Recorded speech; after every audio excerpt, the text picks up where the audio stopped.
Why, hello there. Ladies and gentlemen, boys and girls, children of all ages, my name is Mr. DB333 and welcome back to Heart to Mind 4, The New Order as the United States of Brazil. Now last time we began election season, this time for the presidency. And it's going pretty well, all things considered, I'd say. Pop up the GUI right now.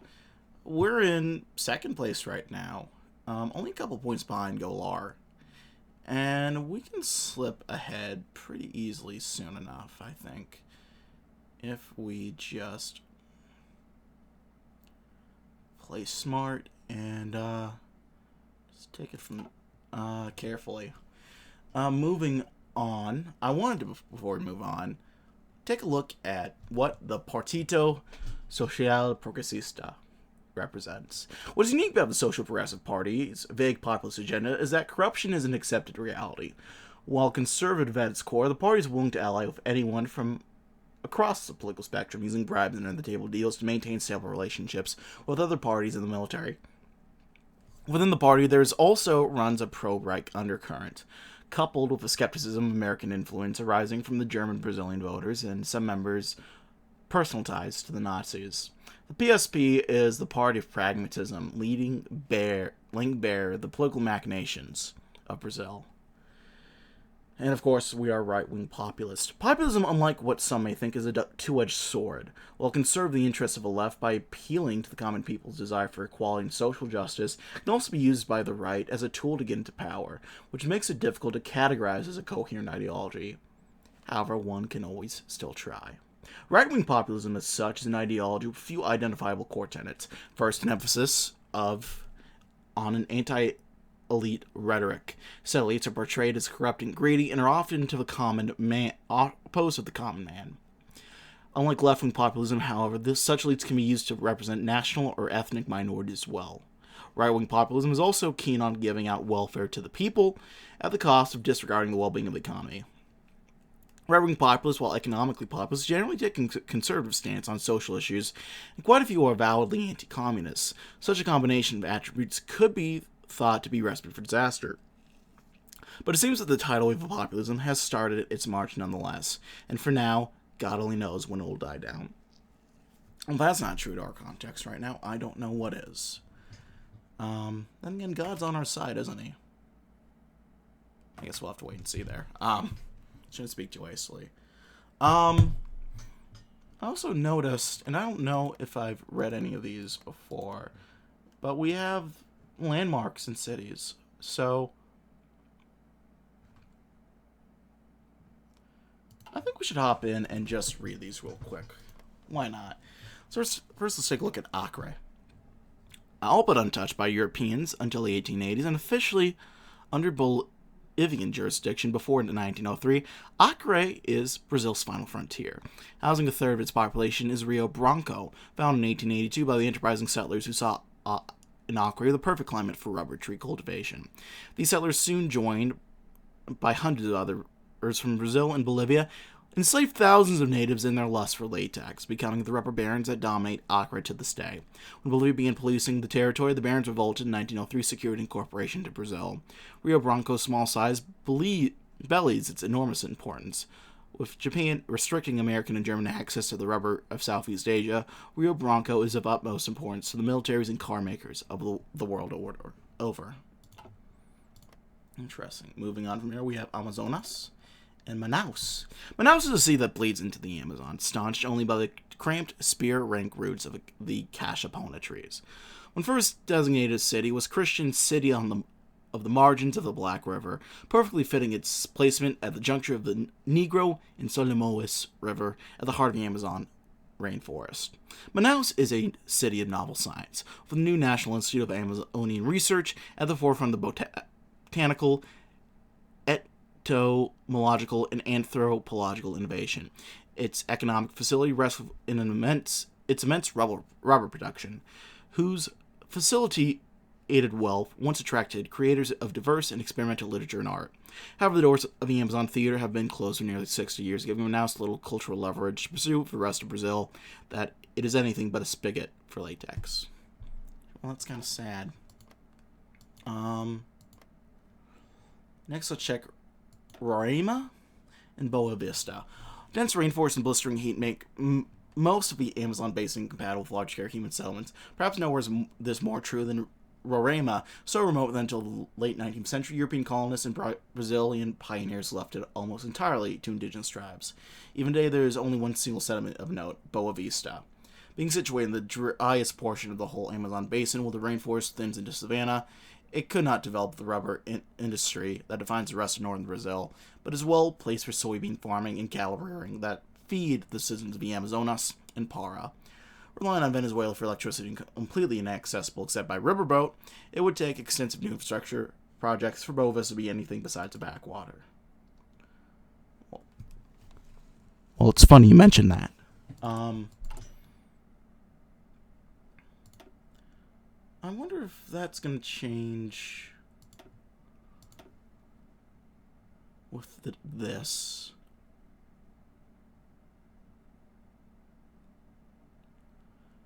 Also, holy shit, the illiteracy rate is crazy.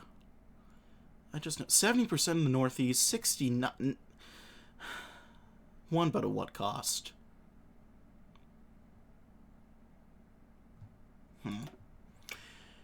Anywho. I think I'll leave that there. We've got the Northern Territories read up on, for the most part. I'll swing back to them at the very end. Let's go ahead and get started on the timer. And let's play it out. Let's play the game. I'm having fun. I don't know about you guys, but I'm having fun. I guess ultimately, at the end of the day, I'm the one who has the most here at this moment in time. You guys, in your levels of enjoyment, of course, matter, and whether or not I should keep making stuff like this. But right now, at this moment, I'm having fun, and I think that's what matters. German hegemony returns. Look at that. Presidential campaigns.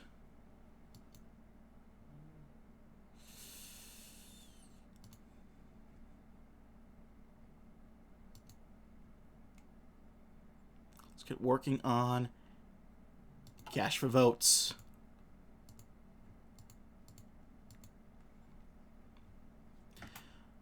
We're pulling ahead decently well as of now. There we go. We got the Senate. I'm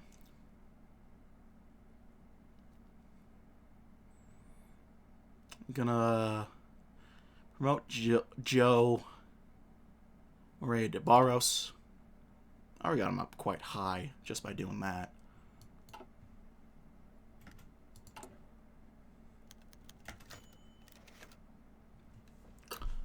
Oh.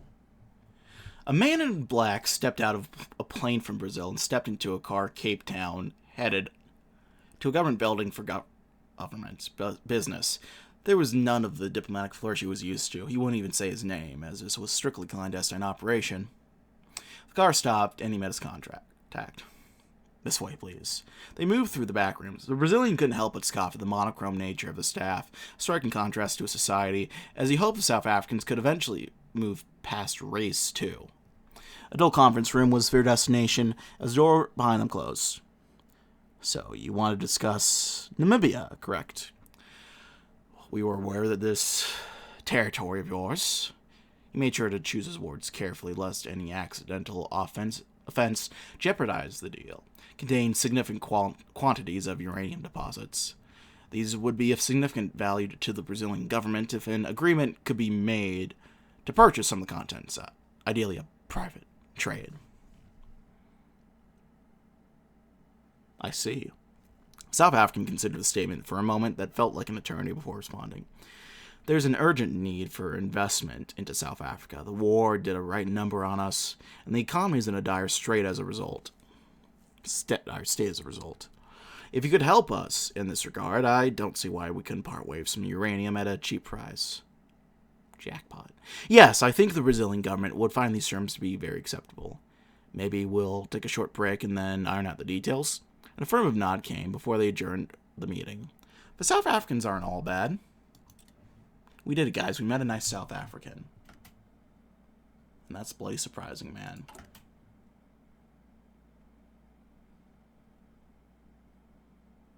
The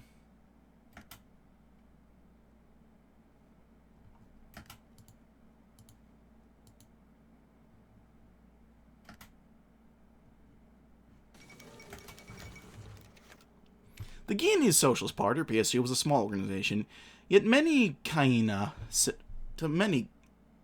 citizens represent something once thought impossible: change. Guinea's life had been so often stuck in a cycle of master to master that when someone finally offered a break from it, people came calling. The party's Congress offered no deviation from this popular feeling. It's another cruel fact of life that our master prides itself on being a democracy, taking the fight for democratic values to other countries. Yet they cannot bear to spare this privilege to us. Leopold Heder, a veteran socialist, spoke with vigor to a crowd of workers indulging in their sparse freedom from work and middle-class employees with dreams of something grander. The politicians from Brasilia have heard us scream so loud for freedom in local elections, but they can only respond to us with requests for politeness. Justin Kayate, the PSU founder and used to colonialist condescension, joined in. It's easier for them to be polite when they rest their foot on our necks. Not as easy for us. The crowd screamed as he put their feelings into words. Therefore, we must go a level above them. We will soon appeal to the Organization of American States for greater autonomy and a chance to elect our own representatives. We had hoped this would not be necessary, but Brazilian military and farmers have brought this upon themselves with brutality. Kayate was no less accommodating. Today we say no to the brutality of Jagunko. No to the callous indifference of the politician, and yes to independence and liberty. I promise you today, they will all finally hear our voices from underneath the boot. Cheers erupted as one part of Guyana firmly said no to Brazil. Democracy for me, but not for thee. Here goes the Indonesian Civil War. I'm curious if we're going to have anything to do with that.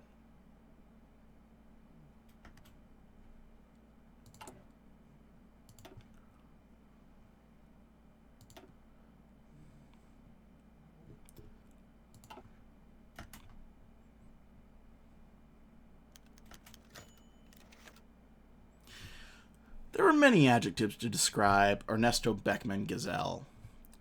A generally armed forces and freshly appointed head of the military house. Solemn, some called him, others thought of him as being strict. Those that knew his ethnic origins referred to him as disciplined. Those he had crossed war or made this usual stereotypical insinuations. But on one specific anniversary since 1957, there was no better phrase to describe Gazelle than a man broken.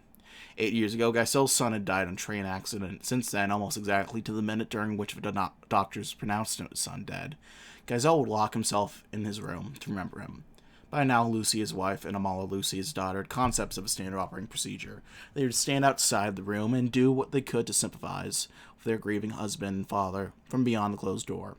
After half an hour, Amala Lucy, with a dexterity bellied by her scholarly bearing, would prise the door open with an Allen wrench and let her mother in. Gazelle would look up and make a piteous grunt. Lucy's response was to help him push forward. See here, it's going to be fine, Ernesto. You know it's a terrible day for all three of us. Let's at least go pay him a visit so he knows we remember him. Gazelle would acquiesce, and the three of them would walk to the cemetery. When there, Gazelle would kneel down with his wife and daughter while his wife and daughter got themselves situated. Then he began to speak. It's your mother and father, Amalia, too. We're here.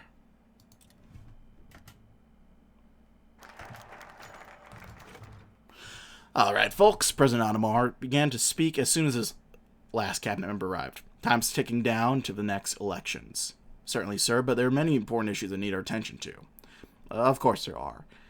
And those sons of bitches in the PTB won't let us get anything done. Come the election, they'll accuse us of having accomplished nothing, and throw us out. Hell, I'm pretty sure Lacerda and his UDN remnants will try to pour oil on the fire. Trying to fix this country can't be our first move. Well, what's the plan then? Asked Vice President Lotto Natel. We win the people over, then we get reelected. Then we get things done, of course. Many assembled deputies nod. In this business, you gotta win over the shareholders. We don't owe shit to the idiots in Brasilia.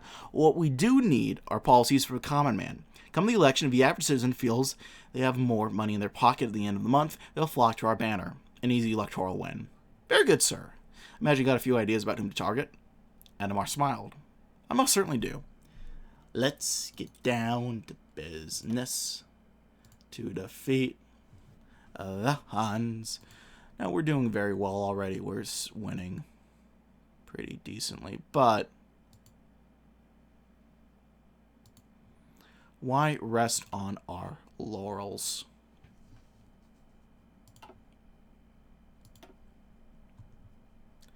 Let's raise some welfare. Raising welfare is another plank of Adhemar's populist re-election plan. Increasing welfare spending will put more money into the pockets of the poor. This, combined with cut taxes, will unquestionably allow them to bring more wealth to their families. From there, it is much the same as with the tax cuts. The poor are already a major part of Adhemar and the PSP's voting base, and this measure will make them even more loyal and enthusiastic for their esteemed president, allowing them to ride their votes to another term at the Palacio do Planalto.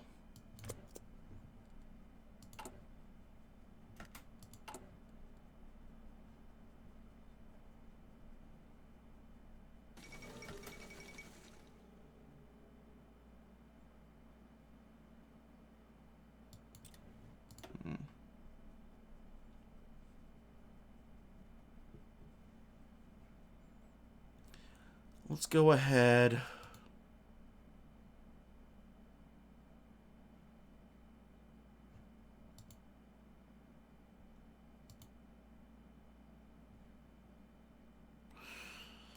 Let's campaign. Where do we want to go? We're doing quite well here. Or well enough here.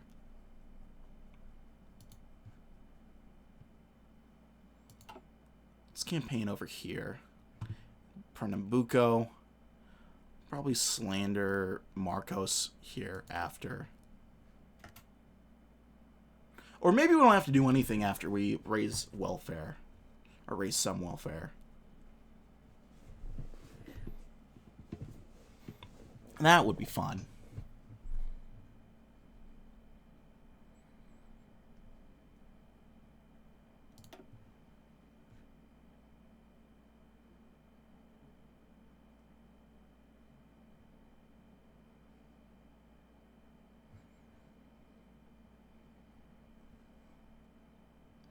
Yeah, let's get working on... Oh, there they go.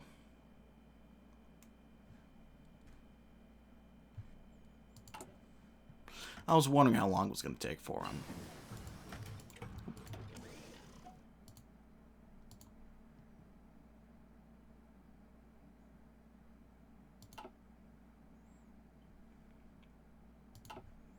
And onward we go.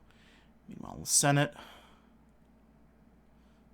These campaigns are taking longer than I remember them doing. Slander Marcos. Over here. Can do a development edict.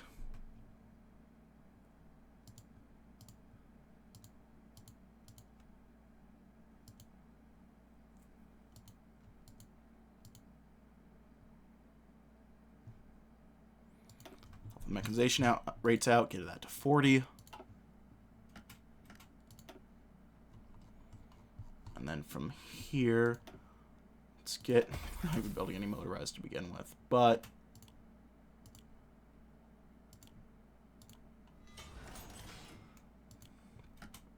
what we do, let's get that upgraded. In the meanwhile, let's do that.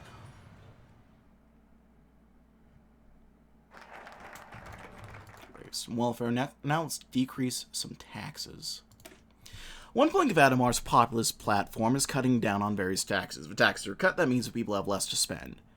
Have to spend less. If people are made to spend less due to such a tax cut, they will remember and bless the man who brought it about. And if people remember and bless a politician for the good he has done for them, they will vote for him. As such, it is really no-brainer to cut taxes, at least until the next election. Concerns about funding are rubbish. The economy will cope, as it has done from the time of His late Majesty the Emperor. Like how we're just telling economists to cope. That's very, very funny to me.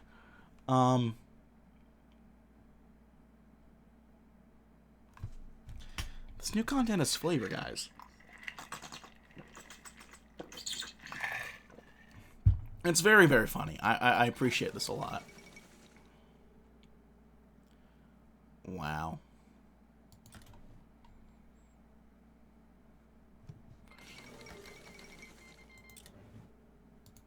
Oh, yeah. I realize I haven't witnessed this yet. War is negotiation, truth, and humanity. War may be unavoidable sometimes, but it's progenerated terrible to contemplate. Jawaharlal Nehru. The world shakes.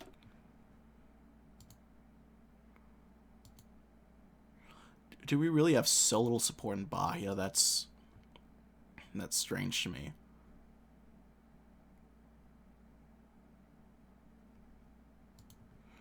Well, let's try to change that around.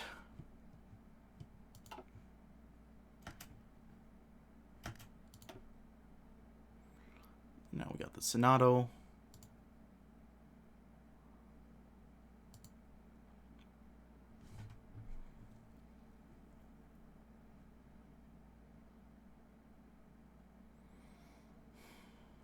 Let's make sure we get Samir Ochoa in.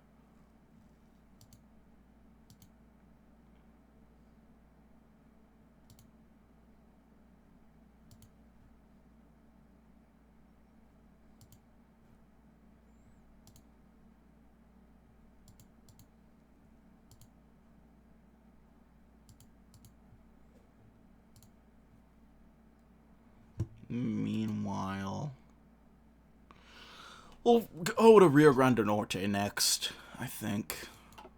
A good campaign there, I think, will do us very, very well. Have we passed over, out of curiosity, to the next phase of, no, not yet. Looks like next month we will. Once that happens, I'll take some slush fund to get that boosted up to the next phase.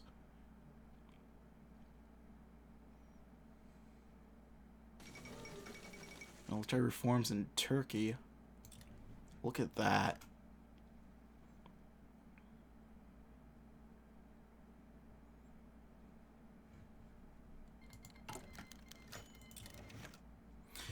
Brainchild of the magnate of journalism, Roberto Maranhão, owner of the Global newspaper and Global radio, TV Globo goes on air in Rio and most of the capitals nationwide.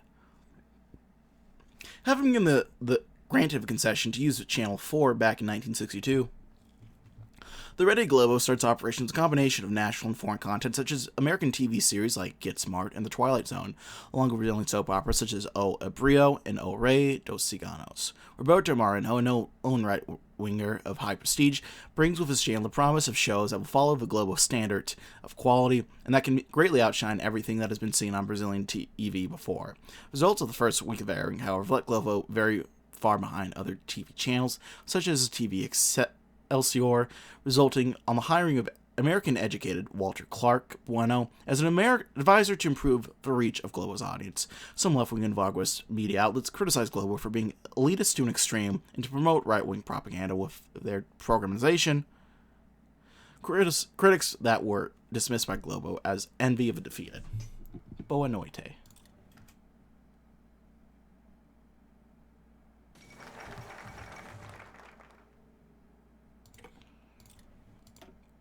Liberia is just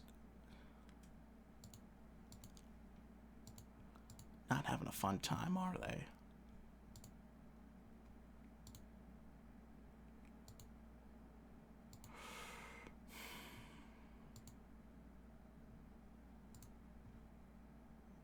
You know what? Let's double down in Sao Paulo. Don't think they expected that.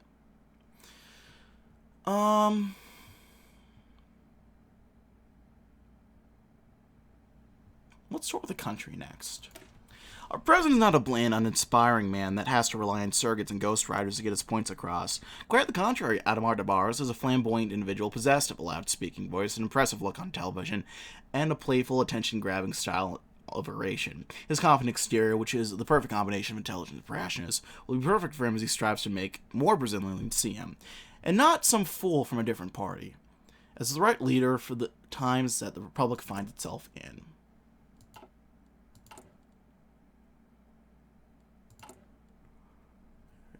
There's a federal GUI.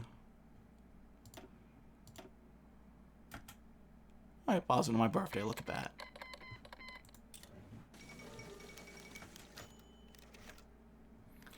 Louis paused to wipe the sweat from his brow, disturbing the coat of dust that had caked throughout the day. He gave a tired sigh. Hold on, I'm gonna... Boom.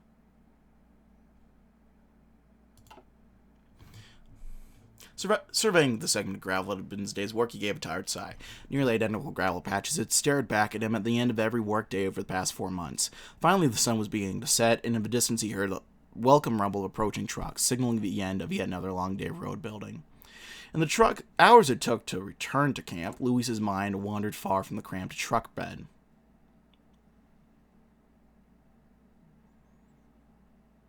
Let's find some overtime pay.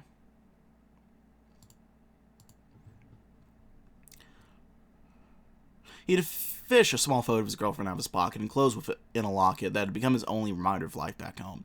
He turned the locket over in his hand as if, after all these weeks, he would spot some new detail he hadn't yet noticed. Louise couldn't stop thinking of their last days together. She had argued fiercely when he told her he was taking the job, despairing the highway as Lot's folly.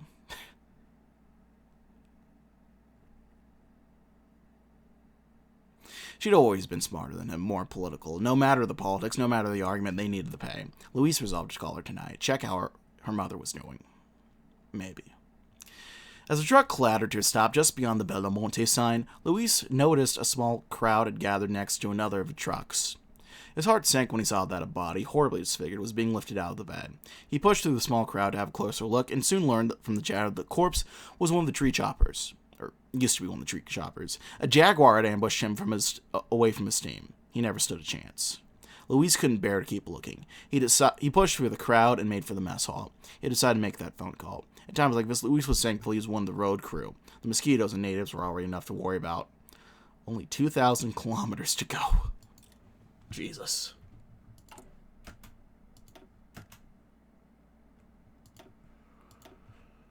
Well, only 2.7 years to get there, but our slush fund money should help there.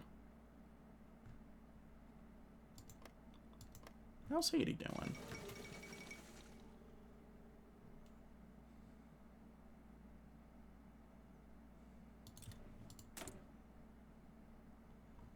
Haiti seems to be chilling. Stuff's going down in Uruguay right now, too, and I don't know what.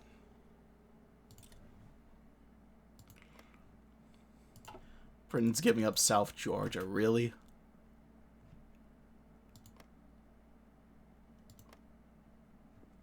Okay, sure. Oh, democracy returns to Italy. How nice.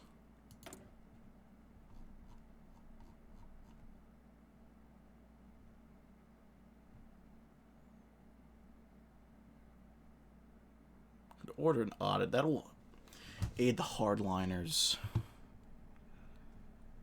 I don't know if that'll matter too much, though. We're still growing out our faction a little bit.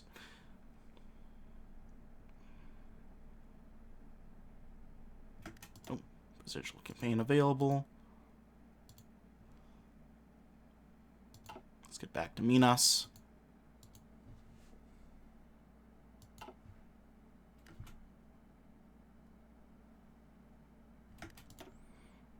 Next, we got the Senate.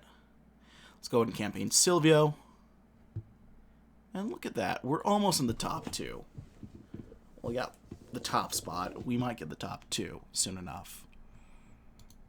So I kind of want to leave that be for a little bit. See what the candidate boost will do there. Well, how are we doing in... If I can click on this, please. There we go. It's getting close. A little tight there, but...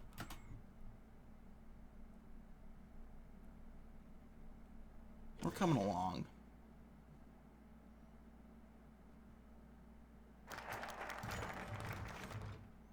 Lou had always counted his blessings for landing a job within the PSP's organization. Adhemar's organization had always been a pleasant employer in Sao Paulo. Now that the president pulled the rug out from under the country and got himself appointed president, Lou's job had taken on an even grander importance.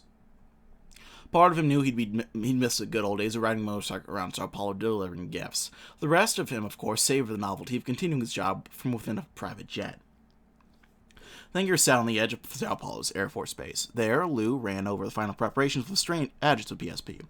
President Adhemar was to visit the following states in a rigid order. You and Andre are to invite local power brokers to meetings with the boss, to be done wherever he isn't giving speeches. What about local PSP candidates? The strategist looked at him quizzically. What the hell do you mean, other PSP candidates? We're trying to get the boss reelected. For sure. So, Lotto, Natel, and the others, they on their own? Strategist thought sighed. They'll profit from our strengthened position, but priority number one is holding on to the presidency. It's a fine house of cards we've built. We can't risk it collapsing on us. Time for Lou to visit all of Brazil. Next, let's sway the media. For all that Adhemar has striven to bring about peace, order, and good governance to the Republic of Brazil in the aftermath of the 100 Days Crisis, there's still countless memories of the fourth estate of a nation, the journalistic class, that oppose Adhemar's presidency. This cannot be borne. If every single newspaper, radio show, and television program is announcing the president one way or another, what relevance will his policies carry? And what hope does he have of the winning a vote? At that point, Adhemar could throw himself in front of a train to save a child, and people wouldn't know it.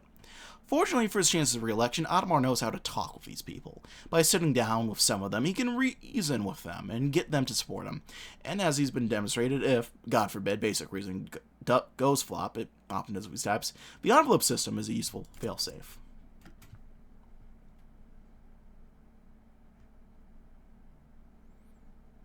Gotta love the envelope system.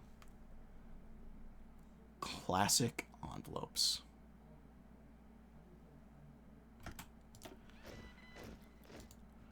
We're just going to get some fatigue kicking off, but it's going to be worthwhile.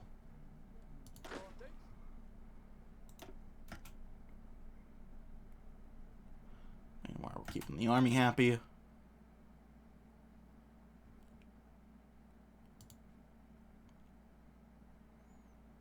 You leave them alone there.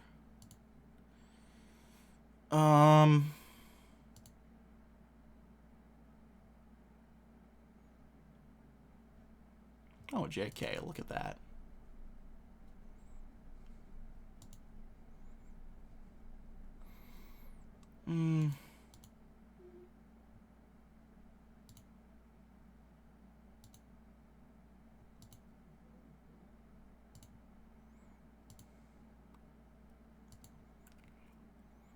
Let's go ahead and boost.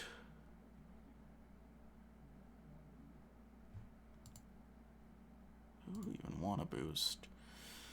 Let's go over here and boost an okay race.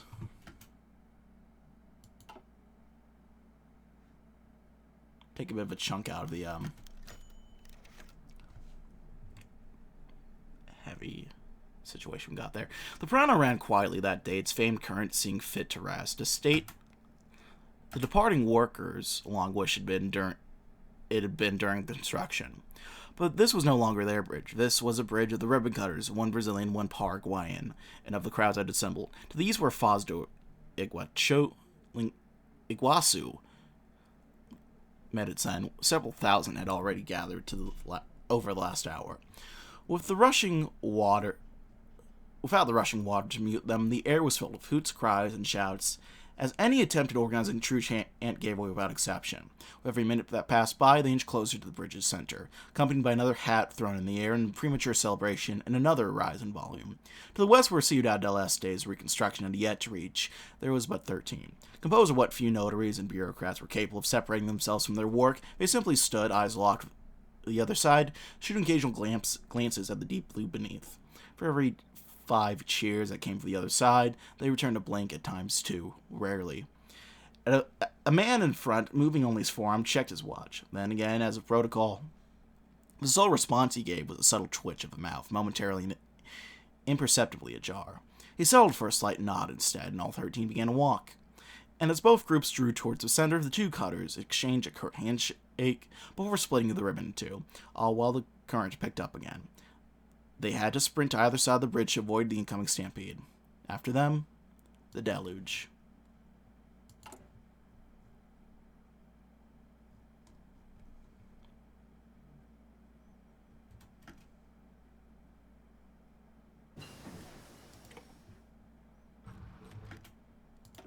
Continue the developmental edict.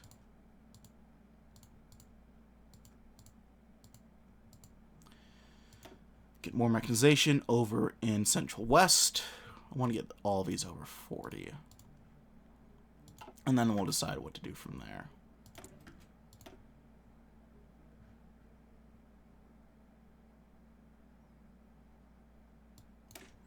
Let's do improve energy.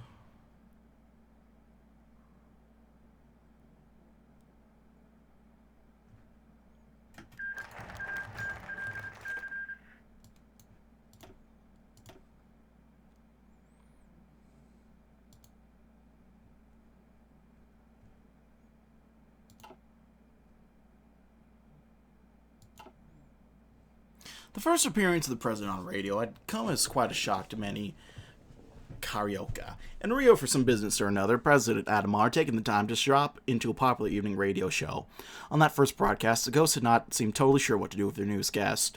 Over the hour, however, the president's easygoing charm and charisma worked its magic. The president's willingness to discuss topics great and small with all other guests had equally done much to make this hour enchanting. Since then, President Adhemar has appeared from time to time in radio's various shows of the city. Whenever he had a chance dropped by into the city, many in Rio flocked to the radio for a chance to hear their president, far away from the rarefied air of Congress. Critics have scoffed at the president taking time to discuss the latest football matches and culinary trends. His growing audience, in the meantime, has enjoyed learning more about their new chief executive. Adhemar rules the air. Waves? Let's do the urban slum next. The urban slums, favelas, and other such hotbeds of poverty, despair, and misery are all usually shunned by the educated upper classes, in particular by politicians. Adhemar is not a normal politician, nor does he hold the poor in their huts and hovels as being beneath him or unworthy of his notice. Accordingly, as he has done before, he will enter these slums, accompanied by some bodyguards, obviously, can one be too cautious, and talk to the people. He will promise them the moon, show successes, and gain their support and votes. The hesitant can, of course, be introduced into the envelope system, of which Senor Adhemar is a veteran practitioner and promoter.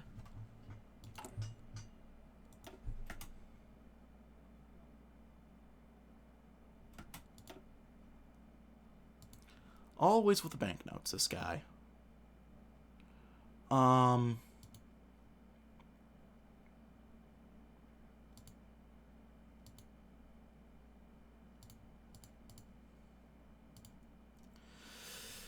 We could probably make a push over here. With the popularity we're getting, I think we might overpass here without having to visit. Here we're hanging tight on regardless. I'm going to go ahead and support this guy, Demistocles Batista, and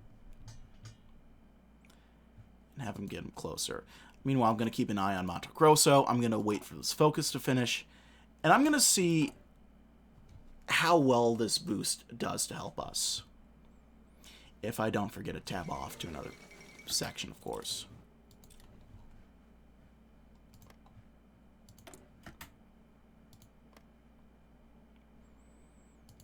Oh, geez. Yeah, this war's messy, isn't it?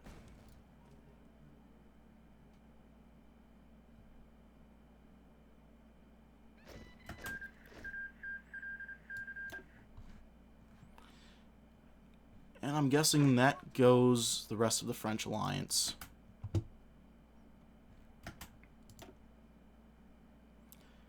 Presidente.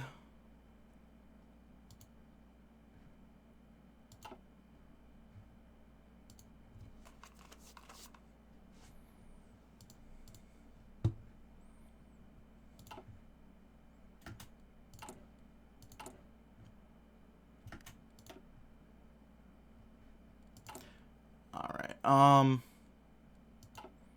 Grosso, that's this one over here.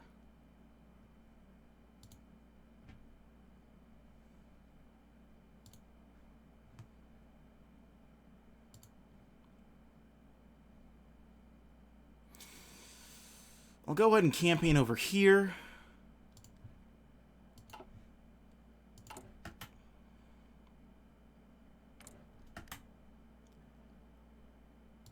Confirm that.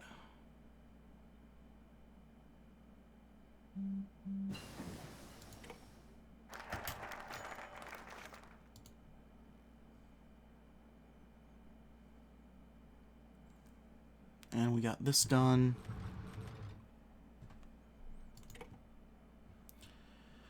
Now let me check and see real quick.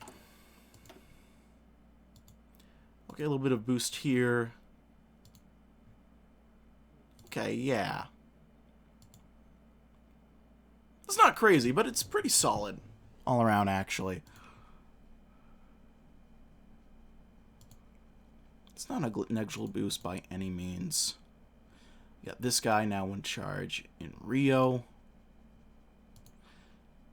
So it seems to me we can leave behind some of these closer racists and try to boost some of our further behind candidates. Not crapshoots, total crapshoots, but like Enrique here. And when the next boost comes around, him and Cicero will be boosted up, and then we might have to deal with one of these two. But not so long ago, the area had been known as the German Sill. The establishment of factories after the war had seen the once rural district turn increasingly crowded as workers and their families began to settle the place in even greater numbers. Now the Complexo de Alemão district had become one of the newest favelas, a name given to increasingly common shanty towns built on the periphery of Brazil's cities. An auspicious area as it was, President Adhemar had dropped by to shake hands and meet with prospective voters. The district's residents he claimed had been forgotten by politicians. The president would do his duty and help poor Carocas like him, lest they remain stuck in grinding poverty until the turn of the millennium and beyond. A few in the crowd clapped during the impromptu speech. Others cheered cautiously. The locals were a cynical lot, and they would reserve their judgment until actual help had arrived for them. As the president began to resume his speech, a woman in the crowd began to heckle the president. Him and his party, the PSB, were more of the same moralizing bunch, the woman claimed. Sex workers like her, small-time crooks, those making the living in the gray economy. When would they get the respite from the constant police harassment? The PSB beat the drum of social conservatism. Would they continue harassing poor citizens trying to make a living? The president answered without missing a beat. Police officers tried to police districts where criminals aimed to take advantage of the poor citizens. Helping the poor through giving them more opportunities would go a long way towards reducing criminality. These opportunities would of course need to come to poor women, forced to sell their body. Brazil cannot leave its daughters alone in this cruel world. A few more in the crowd asked questions, big and small citizens. Adhemar answered to them all, always confidently, even if the answers were not always what those they wanted to hear. They began to understand their president a bit better. Look at that. Next, let's aid the poor. Aiding the poor is one of the major parts of Adhemar's re-election plan. As we have established, increasing the welfare spending and cutting taxes are one major way in which the poorer people of our republic, already fairly favorable to the current president, will be convinced to re-elect him. But there are other ways in which the government of Brazil can put itself at the service of the poor, and Adhemar will direct it to do so as quickly as possible before the votes start to be cast. Though he will claim to anyone who questions him that he's doing this out of a Christian concern for the welfare of the people, it's obvious to most people why he's really doing this. But what does that matter to Adhemar if he wins the presidency and is free to play another round at being Ruba Masfaz for another 5 years?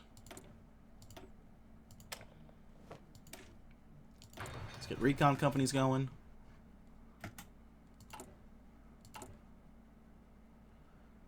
We're making that money.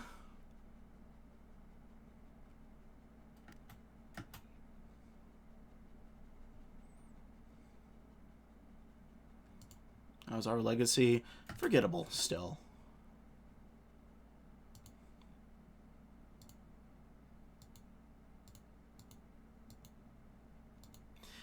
We're pulling ahead majorly. It's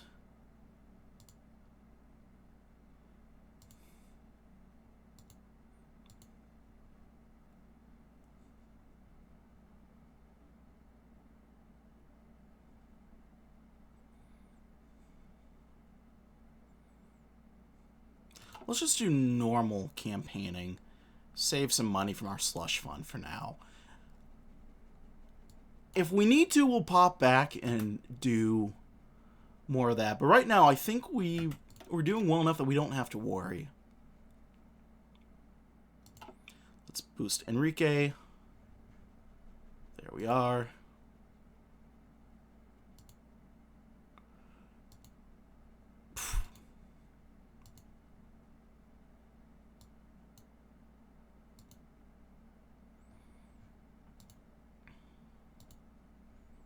Probably do some wonder in Santa Catarina next.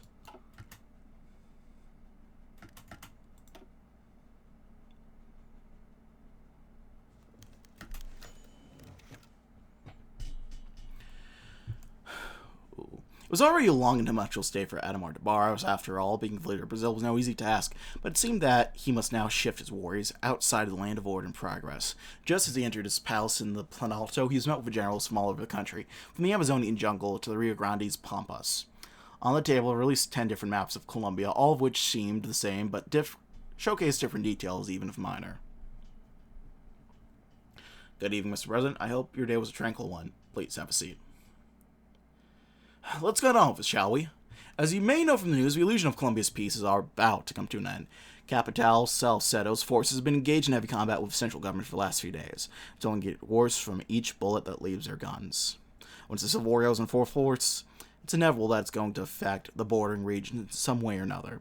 Therefore, it's crucial that we make sure the victors in this war are willing to be our allies. I must recommend that we support the anti-fascists of the URC, since this won't be Vargas? Give me a break. We shouldn't be helping out there a lot. All they want is the tyranny of the majority and mob rule. If anyone's going to help us, it's a strong, stable government in Bogota. We've gotten rid of that Francoist bastard and even holding elections. Have you forgotten what Gaitan means to this damned continent? He was a socialist, but he created the most stable democracy in the Americas, and now his dream is under attack by the fascist horde. We should be promoting democratic governments around the continent, not tin-pot dictators. The general had protested on in assent, then turned to the president with his colleague. Well then, which one is it, Mr. President? As he held his chin with his hands, Adhemar de Barros responded, the central government. If I'm not mistaken, that's interesting, because I think the U.S. supports the Revolutionary Union. So that's going to be interesting. How's this going? Nice.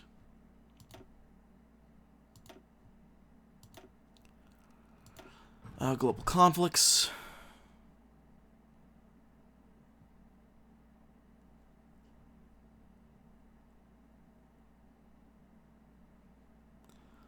Let's send Brazilian military advisors. Rally anti-fascist aid. We'll do that for now.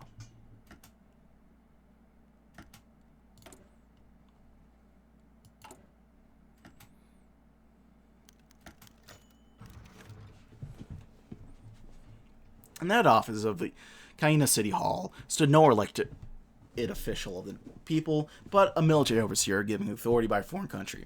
His name was Admiral Angelo Nolasco de Almeida, a servant not to the Guinean people, but to the Brazilian state. Today was a typically uneventful day in his life, until the phone rang. Nolasco speaking. Who is this? My name is Daryl Alves, but I'm sure you've told me. Even Nolasco didn't know him. The fact he owned a telephone and had the number to his office spoke volumes. I'm a simple farmer, and recently there have been issues that we can work together to solve if you allow me to elaborate. I'm listening. The Guinean Socialist Party is raising an awful racket these days. As a representative of Brazil's interests in Guyana, it's worrying to hear the rallies shout about their radicalism and for total independence. We can't sit idly by to discuss this treason. Don't you agree that something must be done to quell their anger? Mr. Alves, I assure you that my administration is doing its best to stop these independence movements. With all due respect, your best simply isn't good enough. While you freely twiddle your thumbs in that big office, I've heard other farmers discuss their own proposed solutions.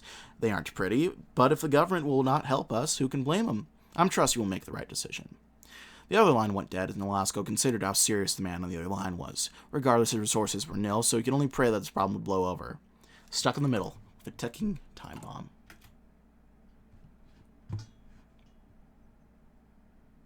Clowns to the left of me. joke is to the right. Here I am, stuck in the middle with you. Is that a woman? Look at that.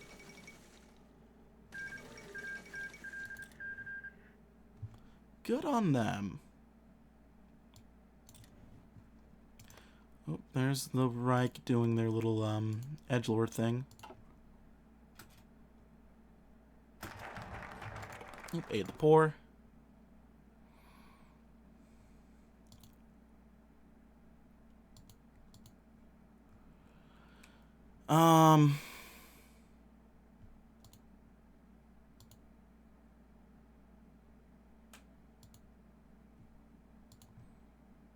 Let's keep investing in campaigning.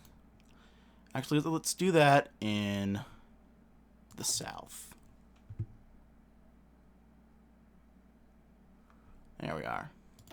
Next up, let's go ahead and check out the rural towns. Rural towns and their associated localities are filled to the brim with the exact sort of person that would be swayed by Adhemar's personality and his manner of speaking. In a previous gubernatorial election in Sao Paulo, the madman Quadros was defeated by Adhemar because while Quadros paid these areas no mind, Adhemar willingly went and sought support there. This has worked once. As such, Adhemar has very good reason to hope that it will happen once again, so he will go back to these towns for a second time, using the same method as in the favelas. Promise the moon, show some successes, gain support and votes, deploy the envelope system as necessary. Our time is supposed to be done here soon, but I want to finish up this focus tree, as well as mess around with some of this fun. How are we doing over here? We're holding out here. Not going to get any votes here. Hanging out here. Close to getting a seat here. Use some love and Sergipe next, but right now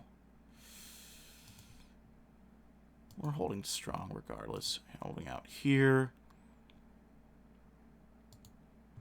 Ankara could do quite well, but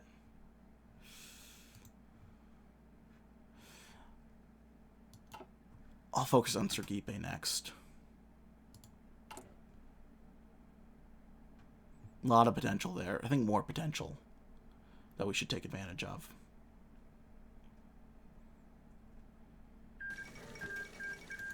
Pakistan wins the independence war. Look at that.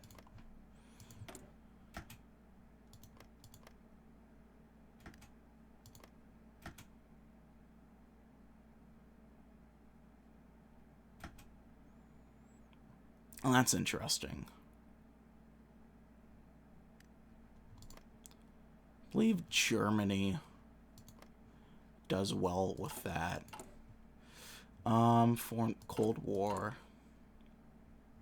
rankings. America won big there. Indian Reunification War, that's still ongoing. Germany. Bin Qasim, I'm guessing that's that. South African War.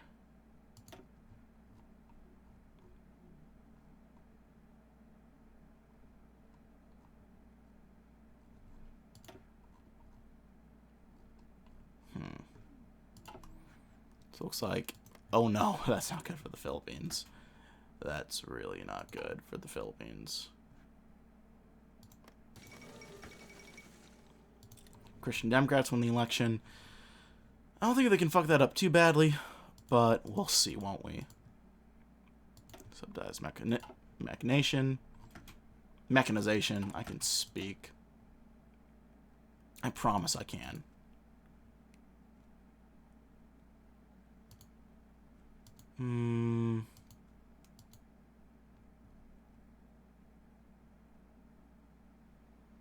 Let's invest in campaigning.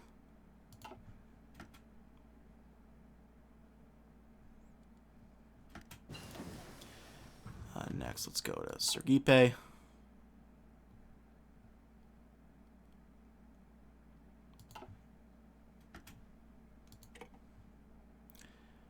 We'll get the rural towns.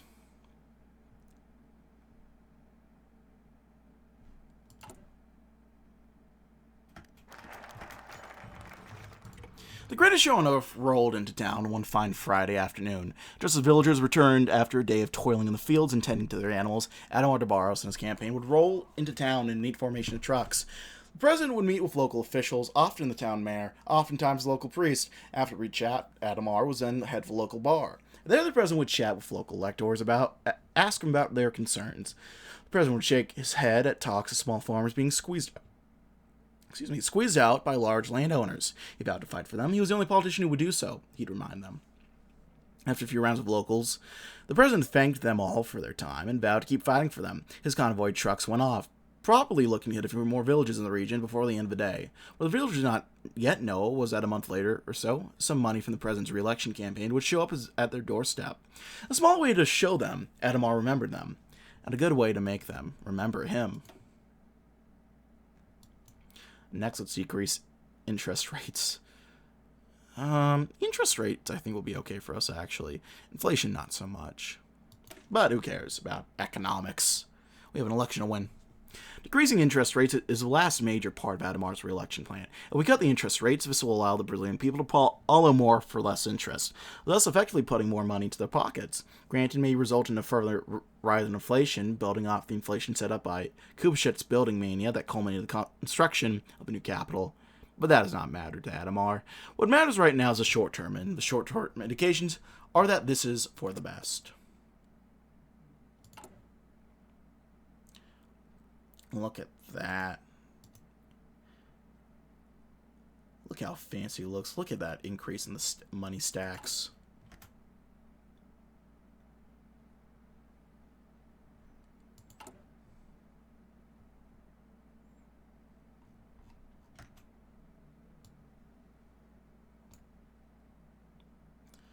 Let's go ahead.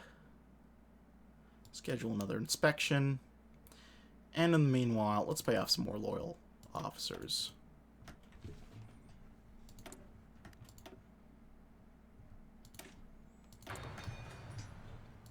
Doing a lot better right now. What's the Malagasy Republic? Oh, they went communist. Okay. Interesting.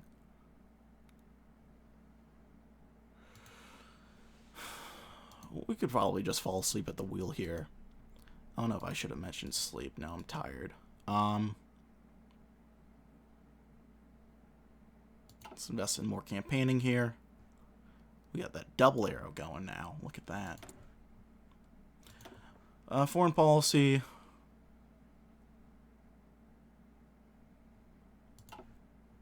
Let's wait until this conflict actually kicks off before we do anything more.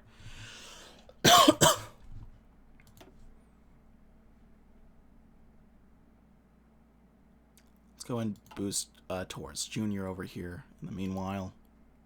How are we doing over here? Still winning. Oh, this is great.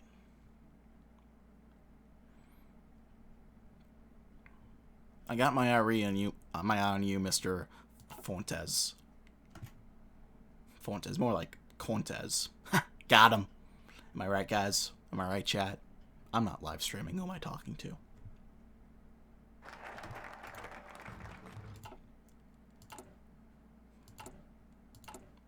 Do we have? Ooh, we can fund some more congressional campaigns. That's just going to be the. Oh yeah. There we go.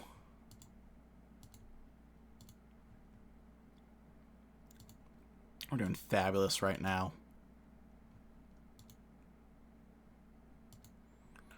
Not everywhere, granted, but doing pretty well all around.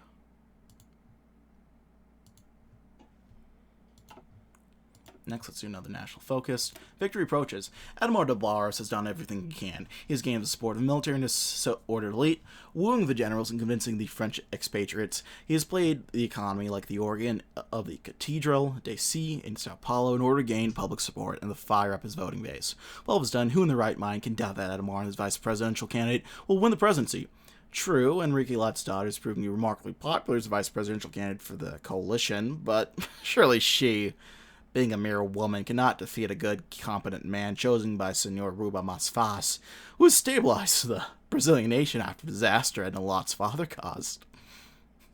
Right? Right? Right?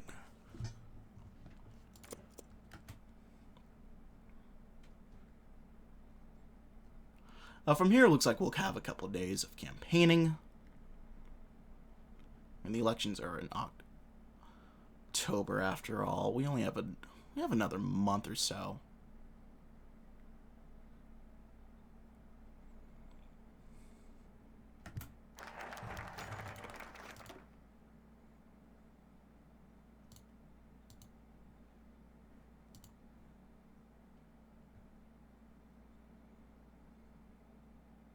Let's invest in some campaigning over here. A quiet afternoon, rare thing in the final days of a presidential race. President and Vice President nurse cups of coffee while reading through his reports written by staffers. Things are looking good, Laudo. We made a lot of progress on the ground. Seems like this presidential election is in the bag.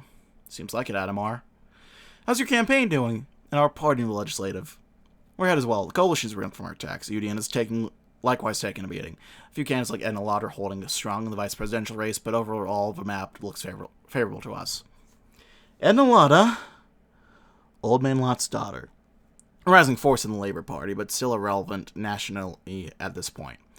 You've run a good campaign, Adhemar. Time to reap the rewards. I hope so.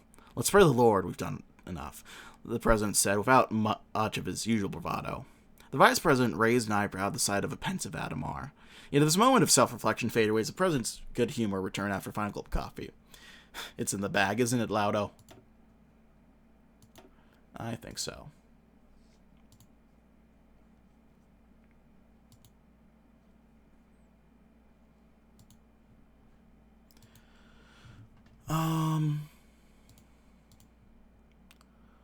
Where are some places we can do some last-minute pushes? We already got that secured. We got this secured here. Piaui, we could do very well. If only by going after Yakum there. For now, let's just sit tight. Some troublesome officers over to Antarctica. I'll do that.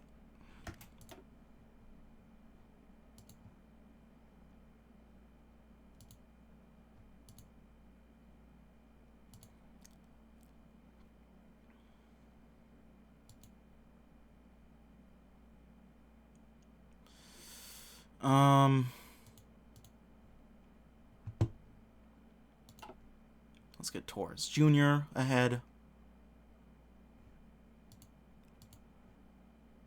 Skim around. We'll keep an eye on Piaui.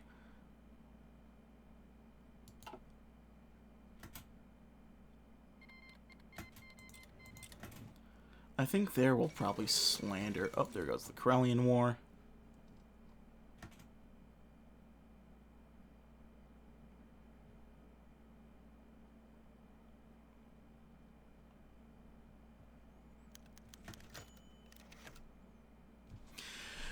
Pedro shouted for the ball, making a run past the midfield line, and Jal quickly fired a quick pass through to him. Sprinting towards the ready opposite goal, a beefy center stack stood in his way, crouching, ready to dart to either side. Pedro grinned at him, made his way to pass the ball around to his left side, but instead chipped it over his head and darted past him. Other forwards were rushing up to either side, but Pedro had it covered himself. He switched the ball into his favored left foot and sent it charging to the back of the net. The keeper had never had a chance. Garincha! Yelled Teodoro from the sidelines, holding a bottle of beer in the air. He took a deep swig and sauntered over to Leela, who was noticeably not celebrating her boyfriend's goal. Instead, she was fiddling with some strange device Teodoro had never seen before. The fuck is that? Radio, she replied, wrinkling her nose in concentration. It's from Japan, some company called Sony. Mother bought it last week, I just don't know. She had a few buns, and suddenly Ronnie Cord was blaring at the top of the volume across the beach side of Rio de Janeiro. Cheers went up from the guys playing football, and some of the little bathers were even coming along to see what was going on. Leela patted her radio, and she and Teodoro began to sing along in raucous harmony. Hi, hi, Johnny. Hi, hi, Alfredo.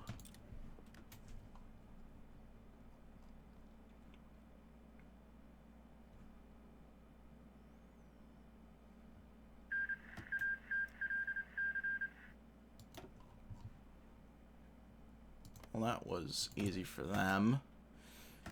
We'll see how well they do over...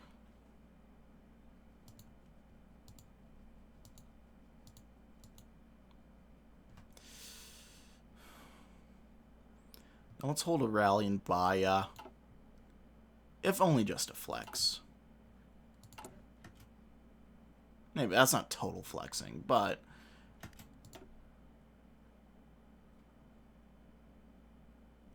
just to get the point across. Slander these guys. And that guy.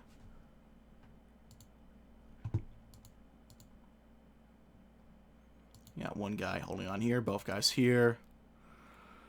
We're gonna lose a guy here, but we're getting two here. And a guy here. And a guy here. Almost scan a guy in Acre. I'll hold on to Acre just in case we get another chance to...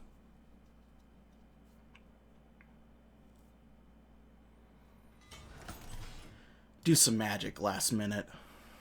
Let me see if I can get some infrastructure going as well.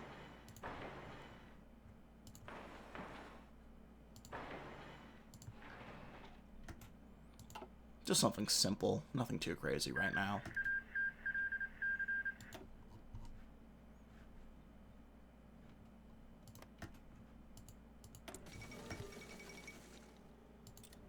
Oh. Look at that. A little embarrassing for Samara. Granted, I don't know if I could recreate that myself right now. I'm very rusty when it comes to my Russian conquering.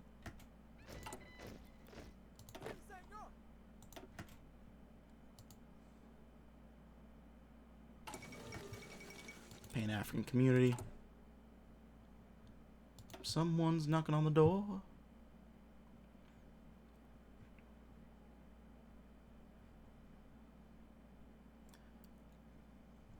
Let's raise taxes real quick.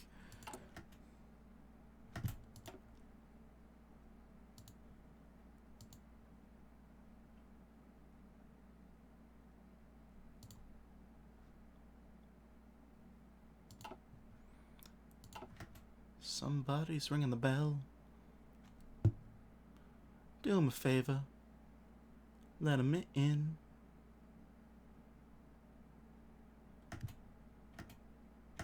Okay. Let's take one final look around. Yeah.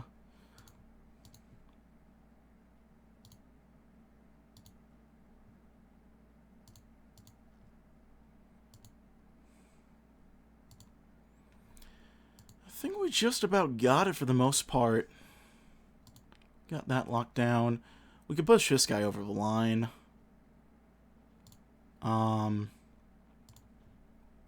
There, we're okay. We got a couple options here. Minas Gerais. Well, I think Minas is a guaranteed pickup if we visit. So I'll do that just for the sake of it.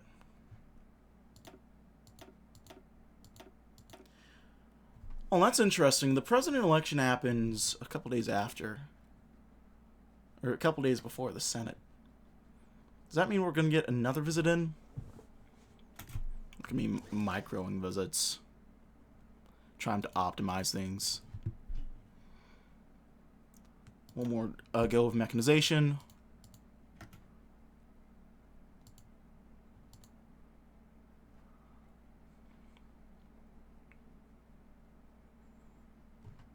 Oh. DEFCON 2, look at that.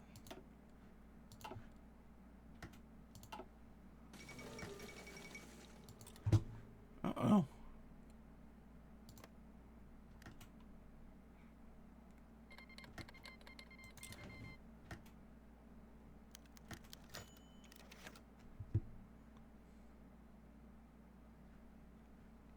Adhemar DeBarros took another long drink as he walked to a table in the center of the room. Against all odds, he'd won the presidency. Eating, laughing, and dancing, the party was ecstatic. Everyone drank heavily. Quite heavily. Especially Adhemar. My friends, Give me a minute. I want to celebrate this victory with a toast. No, I want to stand on the table. I won't fall. I won't fall. Trust. Give me a minute to stand up. Get up. Okay. A toast. A toast to my victory. A toast to our future success. A toast to Brazil. An enthusiastic roar echoed throughout the party. An aide rushed up to help Adhemar get down from the table. I'm fine. I got up. I can get down. Adhemar's face was now quite red. One of his suspenders was undone. Mr. DeBarros, a call just came in asking for you. They said it was about the election. As my lead widened even more, I don't want to turn the bar. Okay, my friends. I have to take a call. Presidential business and all. There's one last rousing cheer as Adhemar went into the other room to answer the phone. This is Adhemar. What news do you have for me? My victory's guaranteed? Well, that's great, but I don't think they're going to... What? Wait. What do you mean Lotto lost? How the hell did he lose if I won? Who's ahead? Edna Lot won? What was it? It doesn't matter if he was close. He still lost. The Bulls had us ahead by more than 5 points. I won. How the hell did he lose? We have to find a new place for him in the cabinet or somewhere. I don't know. Just try to figure out how the hell he lost. Adhemar fell back in his chair, flustered. He turned to his aide. Maybe I didn't bribe enough people? Ooh. Holy shit. We gained 16 fucking seats. Oh my god. Campaign signs are being torn down, polls are emptying, and radio broadcasts now focus on the count. All at once in Brazil, votes are being counted while the nation watches in suspense. A winner should be clear soon. Oh my god, it's a decimation. We completely control the party in Para, in Rio Grande do Norte. Us and our partners run in Pernambuco. We got 2 deputies in Rio, 2 in Mato Grosso. Wow. That is beautiful. And I can't think of a better triumph to end on than that. So I'm going to go ahead and leave things there.